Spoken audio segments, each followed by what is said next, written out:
My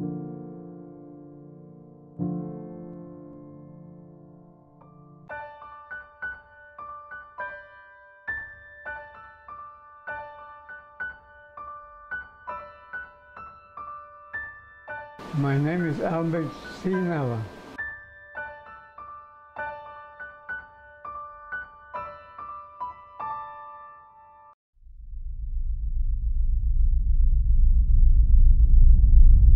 When my dad died in 1936, I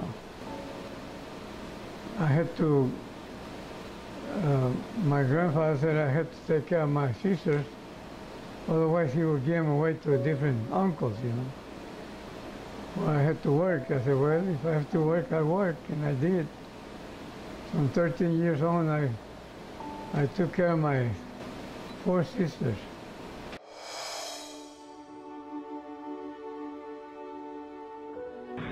Happiness lies not in the mere possession of money. It lies in the joy of achievement, in the thrill of creative effort, the joy, the moral stimulation of work.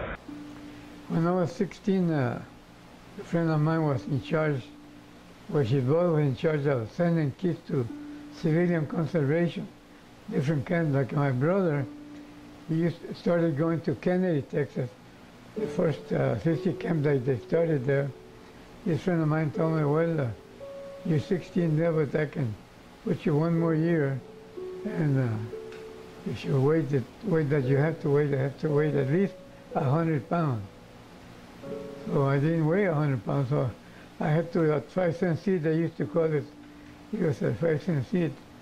It was a little bowl for chili, with chili beans. I started weighing 96 pounds, 97 pounds. And then I had to go eat another chili beans with some crackers. Then I went back and weighed that. I gave that big orange drink with make by at least a pound or over. So I kept down until I went to 101. But I mean, I was ready to bust out with so much water and food, you know. They brought the train from San Antonio here. We went to San Antonio, and all the way down to Powell, Wyoming. And from there we unloaded, and about 2 days later we got oriented what we was going to do. And we were supposed to go up in the mountains and make some irrigation with the jackhammers. So when it rained, we'd go into a lake, you know, different places for the lake, you know. And that's what we used to do when I first started there. But I only worked 1 day because they put me on the jackhammer, and that jackhammer was almost as tall as I was and twice as heavy. So I didn't qualify for that. So the next 2-3 days I work in the kitchen, on the hall, mess hall they call it, where the foremen used to eat. So I had to show them how to serve it with the plates and the cups and the thing for the orange juice or grapefruit juice, whatever it was. I was going to drink, and the coffee, these cups of coffee, you know, made out of those great tin, you know, filtre, call it in Spanish. Anyway, so I started there, and everybody from then on they thought I was the best chef service that they had, you know. And so I used to send that my check and the money extra to my sisters in Alice, you know. My grandmother and grandfather were taking care of them, you know. So they had it pretty good because $30 was enough, but I used to send the whole $30 and just kept for quarters. I got $3 or $4 sometimes, you know. So anyway, I made some good friends there in the CC camp. I even got to know Henry B. Gonzalez. She was the one that used to show me how to write and talk most of the English correct, you know. And so anyway, I made some good friends there in the CC camp.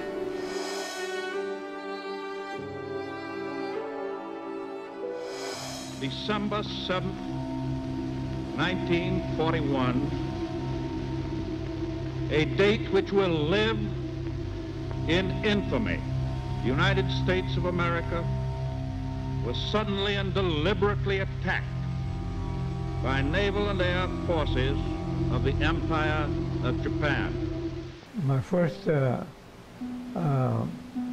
with the Army was in Fort Sam Houston. I stayed there, I think I was there for about 2 or 3 months at the most. Then they shipped me to Camp Roberts, California. At that time, the train I was supposed to be taking was with 81 and 60 millimeter motors, you know. You put some fins or take them out, depending on how long your target was, and then you just put your motor in, you know, used to blow your ears off, you know. So we started training on like a desert place, and just little humps of sand and all that stuff. And it was about 2 or 3 weeks or 4 that they started on the other different kind of terrain, like a jungle. Instead of using the guns for target, you know, we use the guns from the waist. You point it, if you're down, you shoot down, and you cross up in the trees, you just tilt it up. And the training wasn't that long. I think it was only 12 weeks that we got training at that time. And everybody, by the end of 12, 13 weeks, you were going overseas, you know. And with not, I mean, not too much experience here, but still you had to be trained to something, you know. We got shipped to New Guinea, but for a while, and then we got back into the Pacific and ended up in Australia.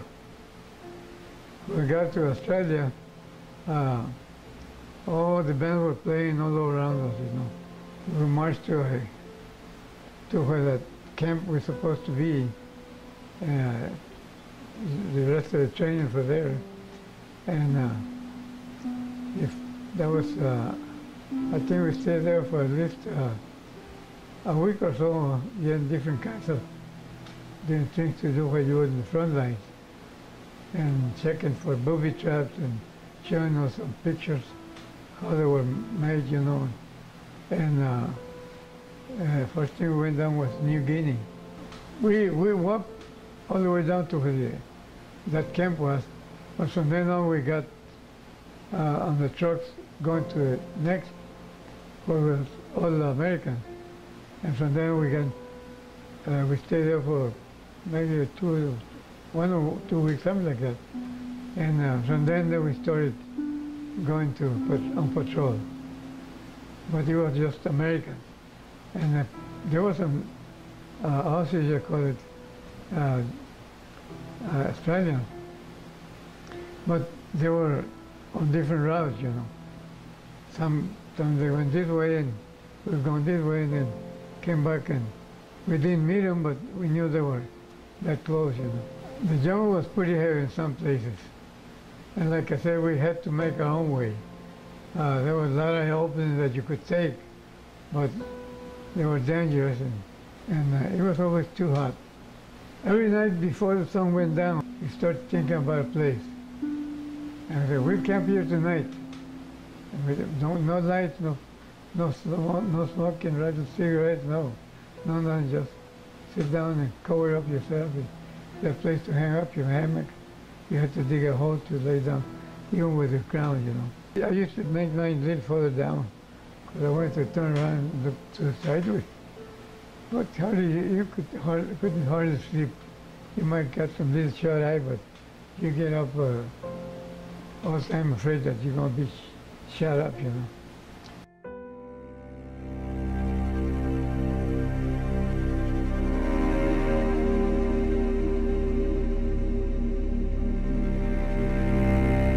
We went on different patrols. Sometimes we went all the way to the foot of a mountain or to a village up in the mountains. And Sometimes we went down to where they had pillboxes on the edge of the mountain. We got quite a clearance, and they started shooting with the machine guns on top. And we had some flamethrower, we had some bazookas to blow us caves up, you know. We got all shot up from behind, because I guess they were waiting for us, because when we got too far inside the jungle, we started getting, I don't know whether it was artillery fire or mortar fire, but it started falling pretty close to where we were.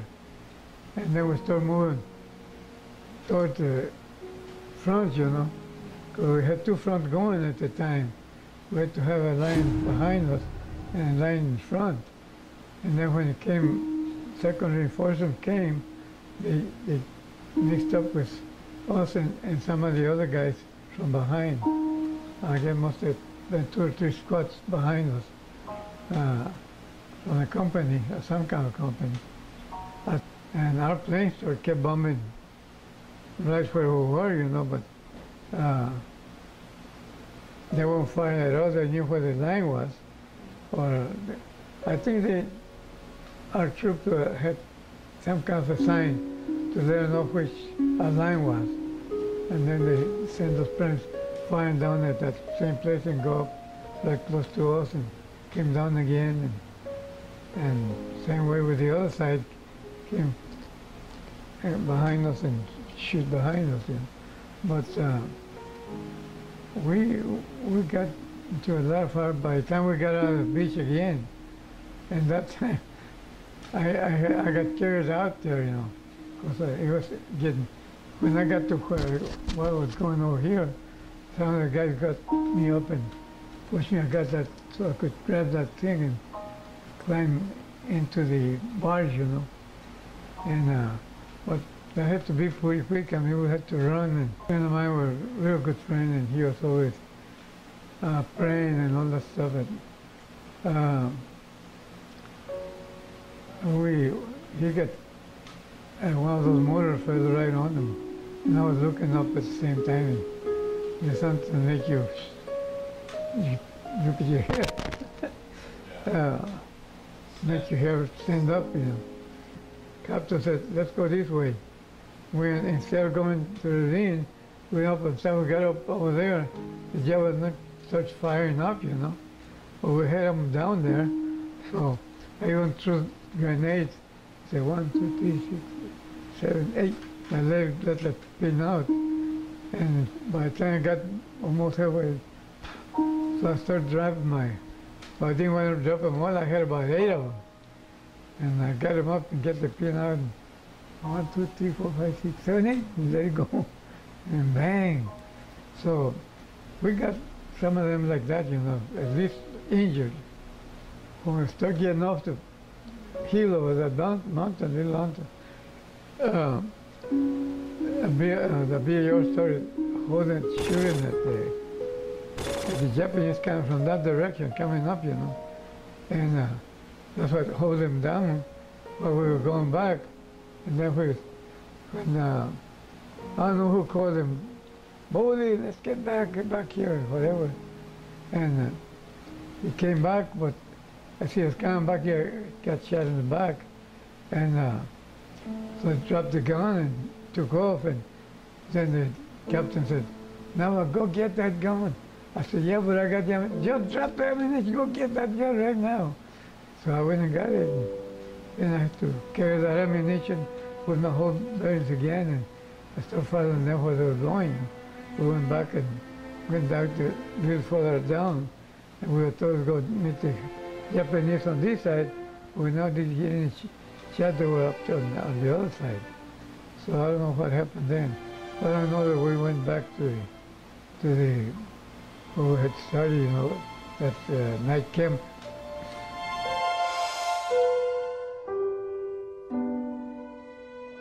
When I got back on the boat,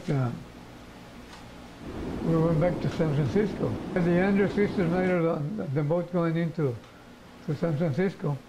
They were saying, drinking Coke and Coke, rum and Coca-Cola, go down for 2 more. this. They sent me to a bus trap camp for rehab, and then I had to, there's time off, and I heard a car, boom, like that.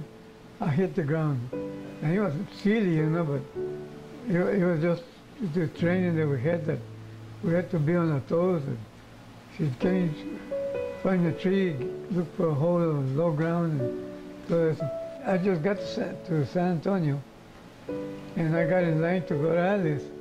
At that time, she was sending a friend home, that she was going to spend Christmas at the with her father in the ranch, and we had planned by letter that we were going to get married. I was in the line, and her friend was in the line, and she said, "Look," and her father said, "Look," and she turned around and saw me, and she didn't wait anything, just went and grabbed my eyes, and she scared me. I didn't know there was a whole bunch of army guys around me, you know, and line up to get in the bus, because we had priority to get in first, you know. And so when I saw her, she just grabbed me and started walking outside. I forgot my big duffel bag that I had with me, hanging on me. I just dropped it, and her father started fighting on us with the bag, carrying us. We got almost to the car, and then I said, "Oh, you know, I left my bag, and here comes my father-in-law with a bag and all that stuff I had." They sent me to Camp Sheffield, Arkansas. That's where I got discharged. Then I have to get a job on Mr. Black Furniture. And I worked for him 18 years, picking up surplus from Kellyfield. He said, "Albert, I'm going to move to Dallas, and I'm going to have an auction. Whatever left on that auction is yours." And I started building business. And so out of that same business, I sent all my 7 kids through college. I didn't make much money, but they went through college, and 6 boys and 1 girl. I used to get big jobs, carpets and linoleum and tile and all that stuff. And I used to go and work till about 2, 3, or 4 o'clock in the morning with big jobs. And they get out of college on Friday. They ask her, "Where's Daddy working? In Freer or Falfurrias or Hebronville or San Diego, whatever." And they'll go out there and find me, and they'll go sit in the truck that night, we finish the rest. So they always used to help me a lot. Well, I think the world did taught me to be a man and a good father. That's why when I told them I had my kids, I loved them like anything in the world, even more than my wife I did, I guess. But I knew she was always my wife.